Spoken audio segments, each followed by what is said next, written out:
some good news for student loan borrowers. As we've reported, the Biden administration has extended the payment freeze to May of 2022, so in just a few months. But what does that extension mean? Well, local financial professional Brian Mirau from Mirau Capital Management joins us with more. Hey, Brian. Good morning, Andres. How are you this morning? We're doing good. We do have a couple questions to ask you. I myself am a student loan borrower. I know a lot of our viewers also have some student debt, but what does this extension actually mean?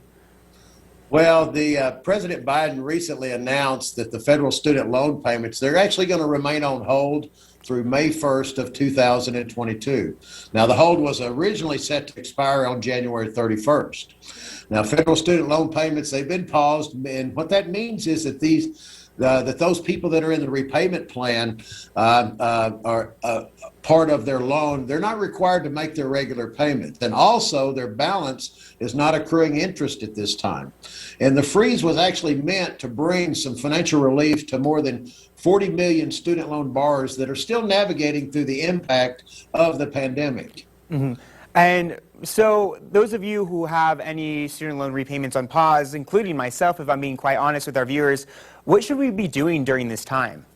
Okay, a couple of things. The first thing you want to do is you want to keep making your payments. You do not want to be hit with a late payment fee or worse, go into a default situation.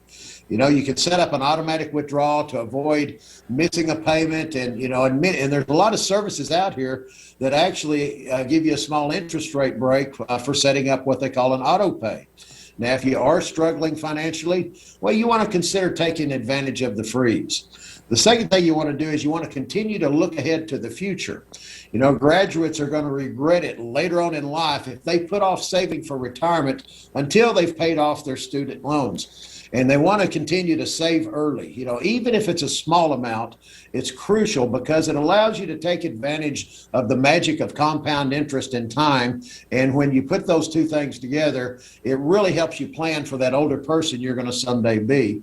And, you know, people ask me all the time, well, how much should we save? Well, you know, we recommend saving, at least 10% of your salary into your employer-sponsored 401k, if you have one of those. And if you can't manage that, well, you at least want to make sure you put in enough to get a company match if your company offers one of those for you as well. And that's a lot of good information right there. So the message here is, even if you get a job after you graduate, to start saving right away, because again, that compound interest is going to help you in the long run, even if you still need to pay that student debt.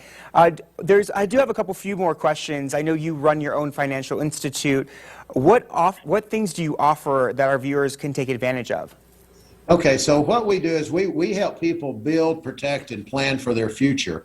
In planning for your future, there's not a better person to take care of that older person we're going to be someday than the younger person we are today. So we have a comprehensive game plan to help people put together a game plan and manage their budget and treat planning for retirement like it's a task, like you pay your mortgage. And because if you don't do that, time goes by really, really fast. And it seems like yesterday we just got married and had babies, and now we're 40 years down the road, we're having grandchildren, and time just really flies as we go through this thing called life. So we want to plan. We want to put together. We have a tool called a retirement analyzer. Mm-hmm. It's not a crystal ball, but it's the next best thing to it in helping us plan for that older person to make sure that when we do get ready to retire, we've got enough assets there to make sure that we're going to have beans on the table when we get ready to retire. And because you don't want to retire impoverished, where you're not able to do what you want to do in retirement. Yeah, definitely. One last question. You can answer it truthfully or not. Do you believe President Biden may possibly cancel any student debt? Well, some on Capitol Hill have called for President Biden to relieve as much as $50,000 in student loan debt per borrower, and President Biden also has proposed canceling up to $10,000 of federal student loan per person, regardless of their income. But as of right now, there has been no movement on either one of these suggestions. Yeah, that is the million-dollar question right there. Thank you so much for joining us. All right. Well, thank you so much for having me today.